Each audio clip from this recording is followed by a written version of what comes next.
నిన్న రాత్రి దర్శనం అయ్యేటప్పుడు 10:30 అయింది. సమయంలో ఒకసారి టెంపుల్ దగ్గరికి వెళ్దామని. అయితే నైట్ టెంపుల్ దగ్గర వ్యూ సరిగ్గా కనిపించకపోవడంతో మళ్ళీ మార్నింగ్ నిద్ర లేచి టెంపుల్ దగ్గరికి స్టార్ట్ అయ్యాం. అప్పటికే హెలికాప్టర్లు కూడా స్టార్ట్ అయిపోయాయి.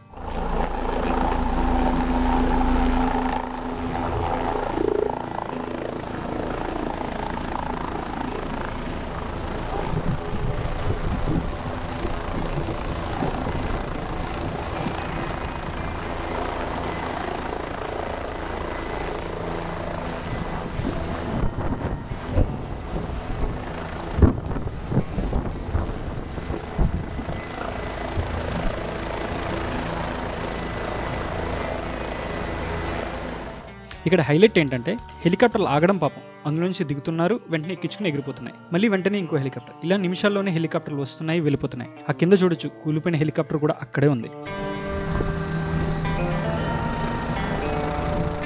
అప్పటి వరకు కొండ ఎక్కుతూ వచ్చి అలసిపోయిన చాలామంది అక్కడ ఉన్న బండరాల మీద రెస్ట్ తీసుకుంటున్నారు. ఇక టెంపుల్ రిజిస్ట్రేషన్ పాయింట్ దగ్గర పక్కనే ఉన్న బొట్టు పెట్టుకుని అలా నడుచుకుంటూ టెంపుల్ దగ్గరికి వెళ్ళాం. కొంత దూరం నుంచే మనకి టెంపుల్ కనిపిస్తుంటుంది. సో అక్కడ కొన్ని ఫొటోస్ తీసుకుని వ్యూస్ క్యాప్చర్ చేసి టెంపుల్ దగ్గరికి వెళ్ళాం. అలా వెళ్తుంటే మనకు చాలా షాప్స్ కనిపిస్తాయి. అక్కడ టెంపుల్ రెప్లికా బొమ్మలు, ప్రసాదాలు అమ్ముతూ ఉంటారు.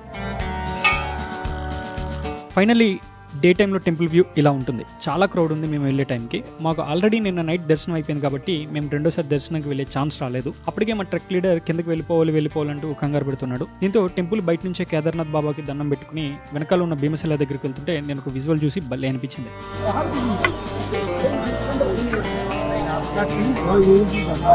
ఒక ఆమె శివుణ్ణి దర్శించుకుని బయటకు వచ్చి ఆనందంతో కంటిన్యూ ఏడుస్తూనే ఉంది. అంటే ఆ డివైన్ ఫీల్ ఉంటుంది కదా, ఆ దేవదేవుణ్ణి చూసేందుకు అంత కష్టపడి కొండెక్కి దేవుణ్ణి చూస్తే వచ్చే ఆ తృప్తే వేరు. ఖచ్చితంగా కేదార్నాథ్ వెళ్ళిన వాళ్ళందరికీ ఆ అనుభూతి దక్కుతుంది, నో డౌట్ ఇన్ ఇట్.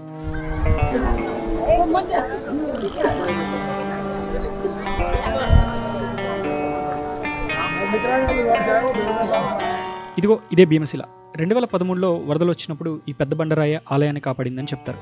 ఇక్కడ వచ్చిన భక్తులు ఈ భీమశిలకు కూడా ప్రత్యేక పూజలు చేసి మొక్కుతారు. ఇక మాకు ఫోన్స్ రావడంతో కిందకి దిగిపోవడానికి స్టార్ట్ అయిపోయాం. రిటర్న్లో కొన్ని బొమ్మలు కూడా కొనుక్కున్నాం. ఫ్రెండ్స్కి ఇచ్చేందుకు కొన్ని టెంపుల్ రెప్లికాస్ అయితే తీసుకున్నాం.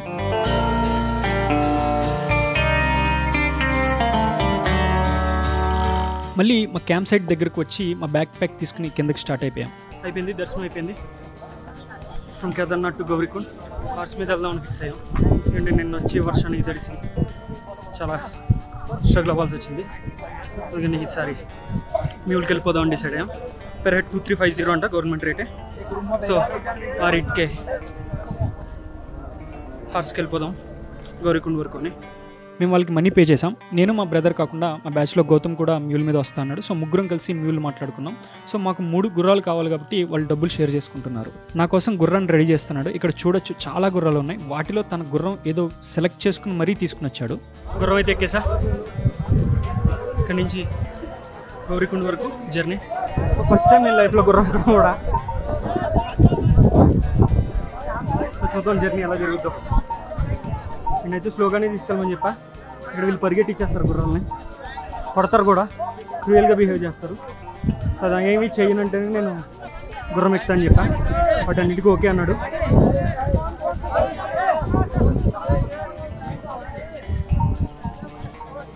మీరు చూడొచ్చు ఎన్ని గుర్రాలు ఉన్నాయో, థౌజండ్స్ ఆఫ్ ఉంటాయి. సో మా వాళ్ళ గురించి వెయిట్ చేస్తున్నాం. మా వాళ్ళు ఎక్కడ ఉన్నారు. ఫైనల్లీ మా వాళ్ళు స్పాట్ చేసాడు. యాక్చువల్గా 6 మంత్స్కి ఒకసారి మాత్రమే టెంపుల్ ఓపెన్గా ఉంటుంది కాబట్టి ఈ 6 మంత్సే మాత్రమే వీళ్ళకి ఇక్కడ జీవనోపాధి. సో ఇందాక మనం చెప్పుకుంటున్నట్టు వీళ్ళకి ఇయర్లీ 6 మంత్స్ ఆదాయం ఉంటుంది కాబట్టి ఇదివరకు ఏంటంటే గవర్నమెంట్ రిజిస్ట్రేషన్ ఉండేది కాదు. సో వీళ్ళు ఏం చేసేవాళ్ళు అంటే గుర్రాన్ని పైకి తీసుకొచ్చేసి రోజుకి ఒక 2-3 ట్రిప్లు వేసేవారు. సో మళ్ళీ ఏమైందంటే ప్రతి గుర్రానికి ఇన్సూరెన్స్ చేయించేవారంట. సో గుర్రంతా తిరిగి మనం కిందకి వెళ్ళాలి. ఈ కొండ నుంచి ఆ కొండకు కూడా మనం వెళ్ళాలి.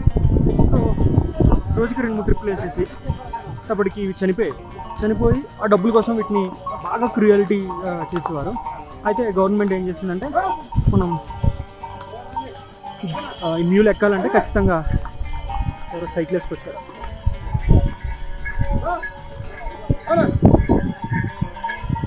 సో మ్యూల్ ఎక్కాలంటే ఖచ్చితంగా గవర్నమెంట్ రిజిస్ట్రేషన్ ఉండాలి.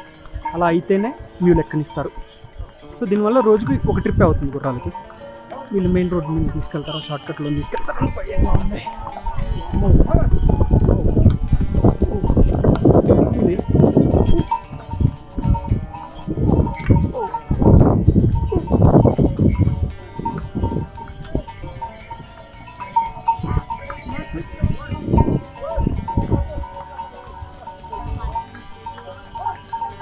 సో ఖచ్చితంగా సన్ స్క్రీన్ మస్ట్, అలాగే సన్ గ్లాసెస్, క్యాప్, ఈ మూడు కూడా కేదార్నాథ్ ట్రెక్కి ఈ మూడు చాలా చాలా ఇంపార్టెంట్. మీకు అర్థమవుతుంది నేను మాట్లాడుతుంటే ఎలా ఉందో సిచ్యువేషన్ గుర్రం మీద. So these are glaciers. మంచు గడ్డగట్టేసింది. ఇంకా దగ్గరికి వెళ్ళినప్పుడు ఇంకా క్లియర్గా చూపిస్తా.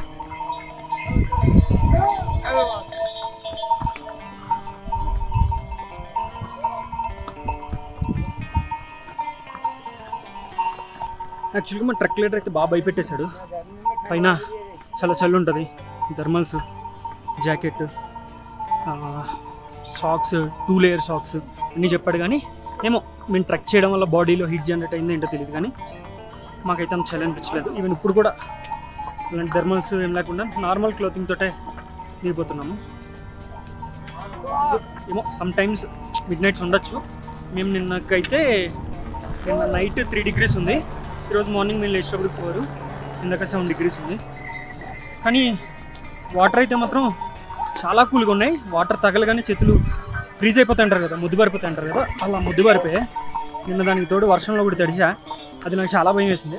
సో ఇంకొకరికి కేదార్నాథ్ వచ్చే వాళ్ళకి నా తరపు నుంచి చిన్న సజెషన్ ఏంటంటే, మీరు డెకత్లాన్లో వార్మర్స్ అని ఉంటాయి. పరిగెత్తి చేస్తున్నాను వద్దని చెప్పిన. ఓకే, నా సైడ్ నుంచి చిన్న సజెషన్. సో కేదార్నాథ్ ట్రెక్ వచ్చేవాళ్ళు వార్మర్స్ అని ఉంటాయి డెకత్లాన్లో. 5 pieces 350 or 300. సో ఖచ్చితంగా తీసుకోండి, అవి చాలా బెనిఫిట్ అవుతాయి. ఎందుకంటే మన చేతులు ఫ్రీజ్ అయిపోయి టైంలో గ్లౌజెస్లో కానీ ఆర్ఎల్స్ మన పాకెట్స్లో కానీ అది పెట్టుకుంటే బాడీలో హీట్ జనరేట్ చేస్తుంది. ఆల్మోస్ట్ 40 degrees హీట్ అదైతే జనరేట్ చేస్తుంది. నేను నైట్ నేను పడుకునేటప్పుడు అది నా గ్లౌజెస్లో పెట్టుకుని పడుకుని పోయా. నిజం చెప్తున్నా, 3 degrees చల్లో కూడా నేను ఎలాంటి బ్లాంకెట్ లేకుండా పడుకున్నాను. అదంతా నేను క్యాప్చర్ చేయలేదు, కానీ ఆ 3 degrees చల్లో కూడా నేను అది పెట్టుకోవడం వల్ల ఓవర్ హీట్ జనరేట్ అయింది. నేను ఎలాంటి బ్లాంకెట్ లేకుండానే పడుకున్నాను రాత్రి. సో మీరు, ఎందుకంటే ఇక్కడ ఎక్స్ట్రీమ్ వెదర్ ఇప్పుడు ఎలా ఉంటుందో తెలియని పరిస్థితి. నిన్న మార్నింగ్ మేము బయలుదేరేటప్పుడు ఫుల్గా ఎండ ఉంది, కానీ మధ్యలో ఇక్కడ మన చోటా చించోలి ఏరియాకి వచ్చేటప్పటికి చూపించింది వర్షం బీభత్సం. ఇప్పటికప్పుడు మేము ఇంకో చేసిన పని ఏంటంటే, మా బాస్కెట్కి ఇచ్చేసాం. సో బ్యాగే కదా ఎక్కేద్దామని చెప్పి చాలా దూరం బ్యాగ్ నేను మన షేర్ చేసుకుంటూ వచ్చాము. బట్ ఒక టైంకి వచ్చేటప్పటికి అంతే కదా, మనం పైకి వెళ్ళి కొద్దీ మనకి వెయిట్ పెరిగిపోయినట్టు అనిపిస్తుంది కదా. సో ఇంకొక సిచ్యువేషన్లో మన వల్ల కాదు బ్యాగ్ అని చెప్పి బాస్కెట్స్ ఉంటాయి కదా, బాస్కెట్ వాళ్ళకి ఇచ్చేసాం. అతను తీసుకొచ్చాడు. అతనికి ఇచ్చాము అనుకునేటప్పటికి మళ్ళీ వర్షం మొదలైంది. సో అప్పటికప్పుడు రెయిన్ కోట్ కొనుక్కుని నేను గుర్రం మీద వద్దామంటే అతను ఎప్పుడు వెళ్ళిపోతాడో తెలీదు. సో అందువల్ల నేను ఇంకా అతనితో పాటే వర్షంలో తడుచుకుంటూ వచ్చా. బెటర్ ఆప్షన్ ఏంటంటే, అతను చేసిన నాకు చిన్న హెల్ప్ ఏంటంటే, నన్ను ఇది ఏం తీసుకురాలా, ఈ ఏరియా ఏమీ తీసుకురాకుండా షార్ట్ కట్స్లోంచి ఎక్కిచ్చేసాడు. సో షార్ట్ కట్స్లో తీసుకురావడం వల్ల నేను కొంచెం తొందరగానే రీచ్ అయ్యాను. ఆల్మోస్ట్ 12 hours పట్టింది ట్రెక్కి. మార్నింగ్ 4కి 3:34కి స్టార్ట్ అయ్యాము. 3:34కి స్టార్ట్ అయితే ఈవినింగ్ 4కి నేను బేస్ క్యాంప్కి వెళ్ళా. సో బేస్ క్యాంప్కి వెళ్ళాక మళ్ళీ వెంటనే దర్శనం ఉంది. సో మళ్ళీ 6కి వెళ్ళి లైన్లో నుంచున్నాం. 6కి వెళ్ళి లైన్లో నుంచుంటే ఆల్మోస్ట్ 10:30కి టెంపుల్ నుంచి బయటకు వచ్చా. 4 hours దర్శనం టైం పట్టింది. ఆ తర్వాత రాత్రే భీమశిల కూడా చూసాం. సో నైట్ వ్యూ అంతా అనిపించలా. అయితే 6కి టెంపుల్కి వెళ్ళేటప్పుడు చూస్తే టెంపుల్ బ్యాక్ సైడ్ ఏమంటారు, మన మంచు కొండలు, హిమాలయాలు చూస్తే నిజం చెప్తున్నా, it's a life time memory. ఖచ్చితంగా ఎప్పుడు వీలుంటే అప్పుడు, ఎప్పుడైతే అప్పుడు ఖచ్చితంగా ఒక్కసారి ఎక్స్పీరియన్స్ అయితే చేయండి. సో నిన్న ఈవినింగ్ సన్సెట్ టైం టెంపుల్ బ్యాక్గ్రౌండ్లో హిమాలయాస్ మంచు పడుతున్నప్పుడు ఆ వ్యూ ఉంది. వేరే లెవెల్ అసలు వేరే లెవెల్ నిజంగా. సో నిన్న నైట్ మళ్ళీ టెంపుల్ నుంచి వచ్చేటప్పుడు 10:30 ఇంకా టైంకి మొత్తం మంచు వల్ల చీకటి అయిపోయి అసలు ఏమీ కనిపించలా. అందువల్ల మళ్ళీ మార్నింగ్ వెళ్ళాం. మార్నింగ్ వెళ్ళి దర్శనానికి వెళ్తే మళ్ళీ ఒక 3 hours పడుతుంది అన్నారు. అందుకే దర్శనం చేసుకోకుండా టెంపుల్ దగ్గరికి వెళ్ళి ఫొటోస్ తీసుకుని వచ్చేసాం. సో ఫొటోస్ తీసుకొచ్చేసాం. అయిపోయిన తర్వాత మళ్ళీ బేస్ క్యాంప్కి వచ్చి బ్యాగ్ ఏదో సర్దుకుని గుర్రం బుక్ చేసుకుని కిందకి వెళ్తున్నాం. గుర్రాలకు వాటర్ బ్రేక్.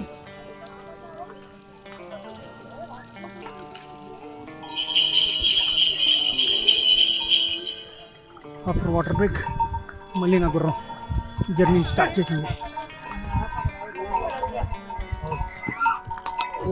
అలాగే చెప్పా కదా మంచి దగ్గరగా చూపిస్తాను. ఇలా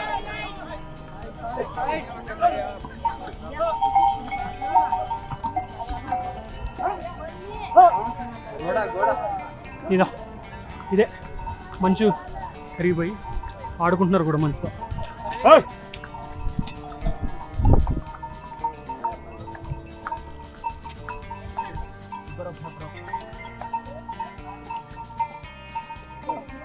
ఇవే మంచు కొండలు అంటాం కదా, మంచు.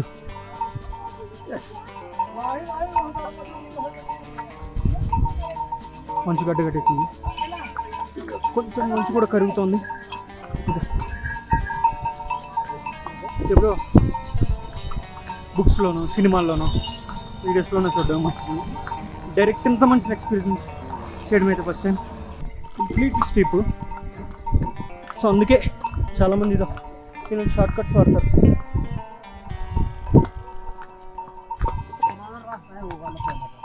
షార్ట్ కటేనా? ఓకే. ఈ మైల్ స్టోన్స్ ఉన్నాయి కదా, ఇవి వస్తున్నప్పుడు మొత్తం ఫేక్. ఇక్కడ ఇంకెంత దూరం అని ఎవరినైనా అడిగినా కూడా ఎవరు చెప్పరు. ఎందుకంటే ఏది గుర్తు అంత పైనుంచి దిగా మనం ఎవరిని అడిగినా కూడా ఒకటే మాట చెప్తారు, ఏం లేదు ఇక్కడే వచ్చేసాం దగ్గరే వెళ్ళిపోతాం అదిగో అదే అంటారు. కానీ ఎక్కేటప్పుడు మాత్రం చాలా దారుణంగా ఉంటుంది సిచ్యువేషన్. నిన్న చెప్పాను కదా నా బ్యాగ్ బాస్కెట్ అతనికి ఇచ్చేస్తే అతను షార్ట్కట్లో తీసుకెళ్ళాను. ఇలాంటి షార్ట్కట్స్లోంచి నేను తీసుకెళ్ళాను. చూడొచ్చు చాలామంది ట్రెక్ చేస్తా అనుకుంటారు కానీ చేయలేరు. మధ్యలోనే ఈ గుర్రాలు బుక్ చేసుకొచ్చేస్తారు.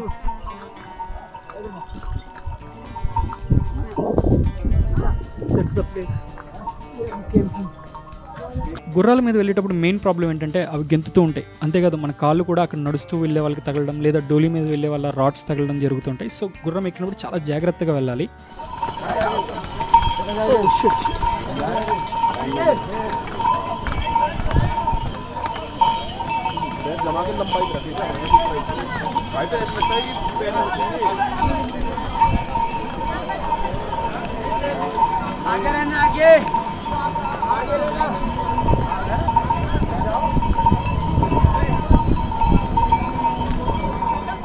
విజువల్స్లో చూడొచ్చు చాలా స్టీప్ ఉంటుంది కొండ. గుర్రం మీద వెళ్తున్నప్పుడు అవి గెంతుతుంటే చాలా ఇబ్బంది అనిపించింది.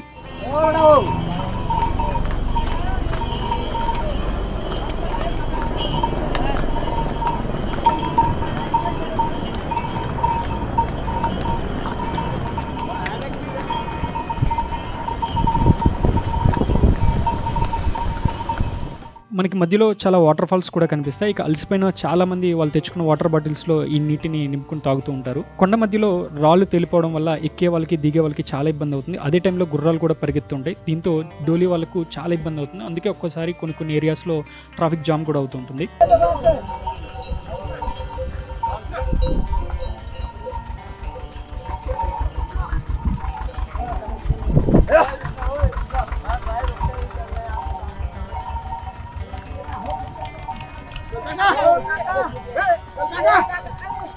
ఇక్కడ మనం ట్రాక్టర్స్ కూడా చూడొచ్చు. కింద నుంచి సరుకులు ఇంకా ఎమర్జెన్సీ కిట్స్ అలాంటివి ఈ ట్రాక్టర్ పైన పైకి తీసుకొస్తారు. కానీ నిజంగా ఈ ట్రాక్టర్ నడిపే వాళ్ళకి హ్యాట్స్ ఆఫ్ చెప్పొచ్చు.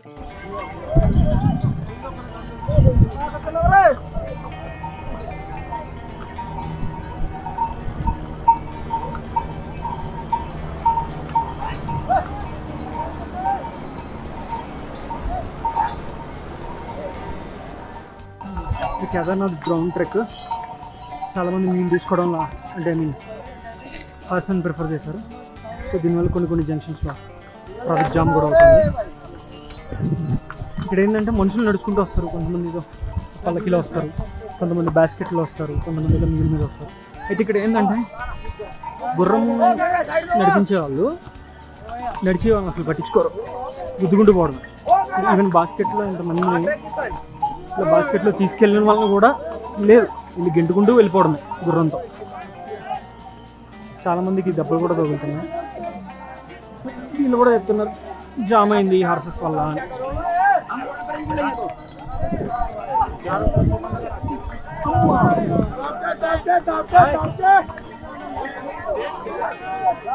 ట్రాఫిక్ జామ్ ఎందుకైందంటే ఇందుకు ఇక్కడ చూడండి ఏరియాలో ఉంది.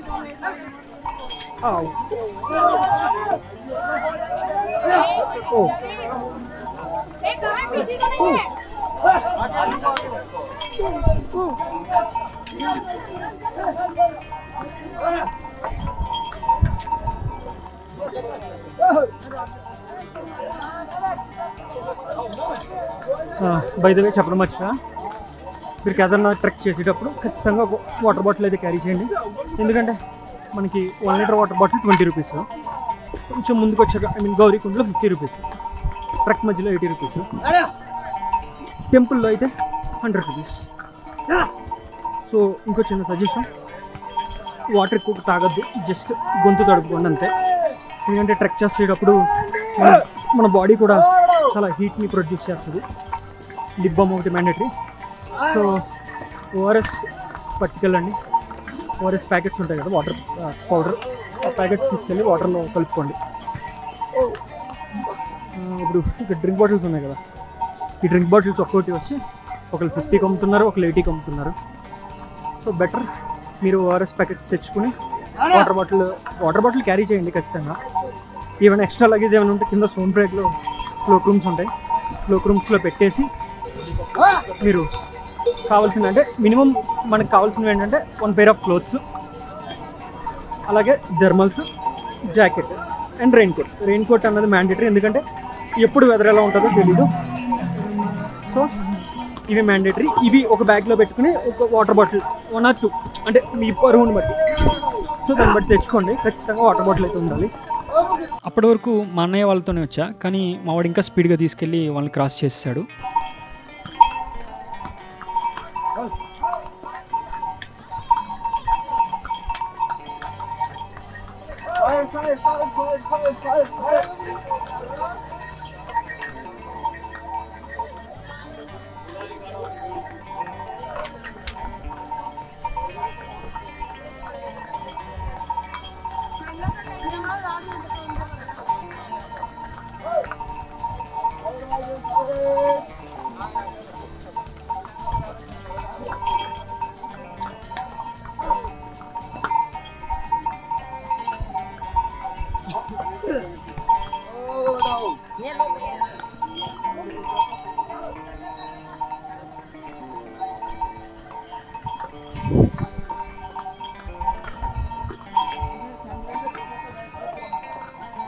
ఇదొక రూట్ ఉంది కదా, ఇదొక రూట్ ఉంది.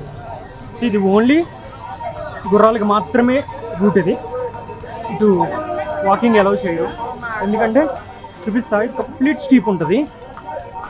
అసలు భయం కూడా. కింద బ్రిడ్జ్ కనిపిస్తుంది కదా, 2013లో ఫ్లడ్స్ వచ్చినప్పుడు ఆర్మీ వాళ్ళు బిల్డ్ చేసిన బ్రిడ్జ్ అది.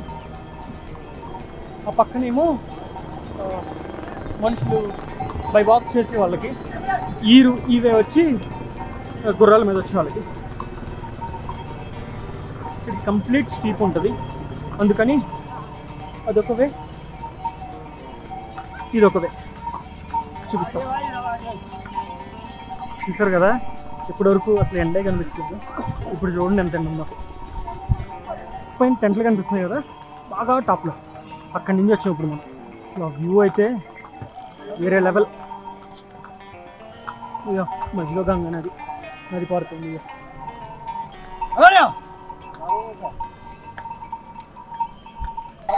సైడ్ యాక్చువల్లీ ఇది 1 వే అనమాట. ఇక్కడ గుర్రాలు ఆగిన తర్వాత ఇక్కడ గుర్రాలు వెళ్తాయి. ఎప్పటికైనా నా కాల్ దగ్గరికి వచ్చింది. ఎస్, ఇది మన రూట్ క్లియర్ అయింది. 1 by 1 గంగా రివర్ వ్యూ చూడండి. మన టెస్ట్ నుంచి చూడాలంటేనే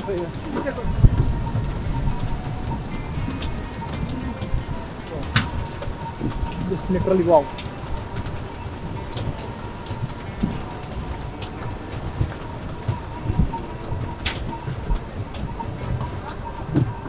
ఈ ప్లేస్లో అందరూ సేమే మళ్ళీ.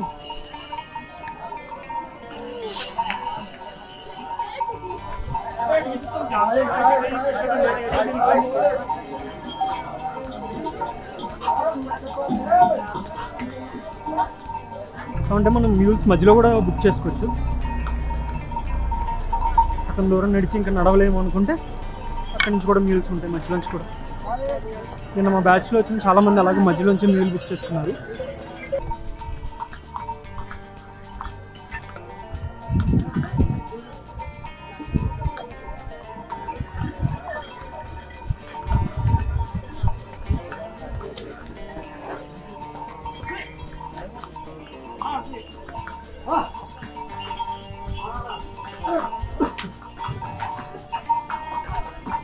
ఇక్కడ మనం చాలా గుర్రాలను చూడొచ్చు. మధ్యలో వాటికి రెస్ట్ ఇస్తారు. అదే టైంలో గుర్రాల ఓనర్స్ కూడా ఫుడ్ కోసం అవుతారు. ఇందాక చెప్పా కదా కాళ్ళకి తగులుతాయని. ఇది ఇలాగే గుర్రాలు స్పీడ్గా వెళ్ళడంతో లేదంటే అవతల వైపు నుంచి వచ్చే గుర్రాలు మన కాళ్ళకి తగులుతుంటాయి.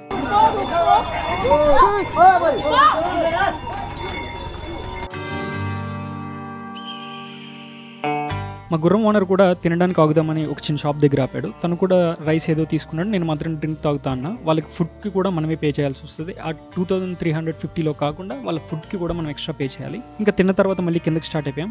అయితే ఈ గుర్రం మీద తీసుకొచ్చేటప్పుడు మనల్ని మధ్యలో వాళ్ళు స్కామ్ చేయడానికి ట్రై చేస్తారు. డబ్బులు కావాలి, మా దగ్గర డబ్బులు లేవు, లేదా ఫోన్పేలో పని చేయట్లేదని. సో నేను అలాగే మోసపోయి ఒక 2000 పోగొట్టుకున్నా. సో గుర్రం మీద వెళ్ళే వాళ్ళు చాలా జాగ్రత్తగా వాళ్ళు స్కామ్కి గురవకుండా చూసుకోండి.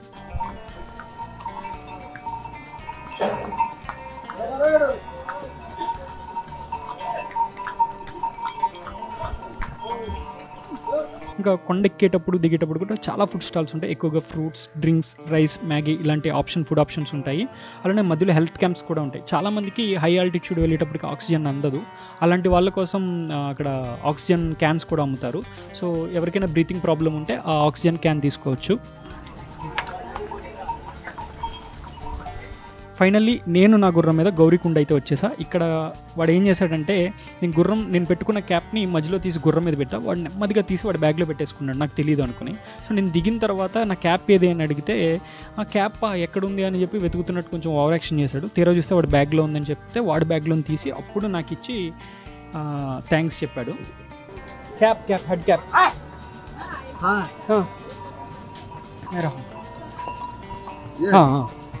Thank you.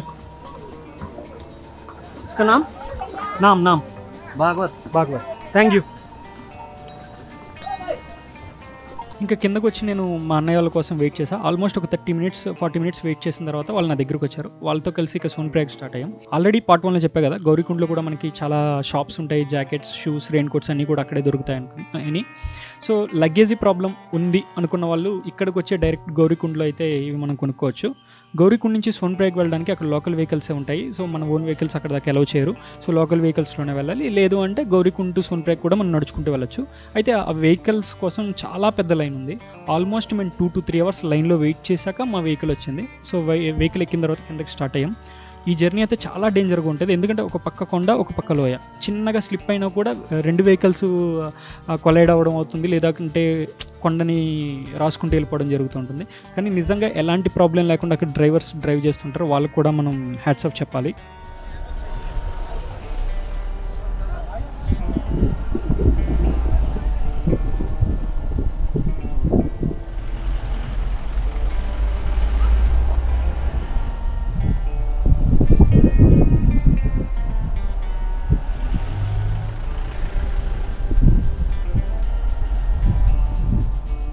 సో సోన్ప్రయాగ్ వచ్చేసిన తర్వాత అక్కడ రెస్టారెంట్లో మన సైడ్ ఫుడ్ కనిపించింది. మంచిగా పన్నీర్ బిర్యానీ తినేసి మా రూమ్కి వెళ్ళి రెస్ట్ తీసుకున్నాం.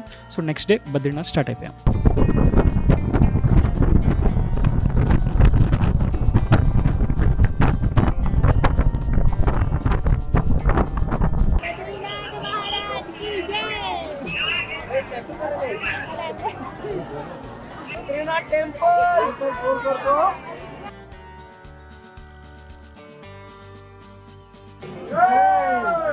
योगी दर्शन। एक मिनट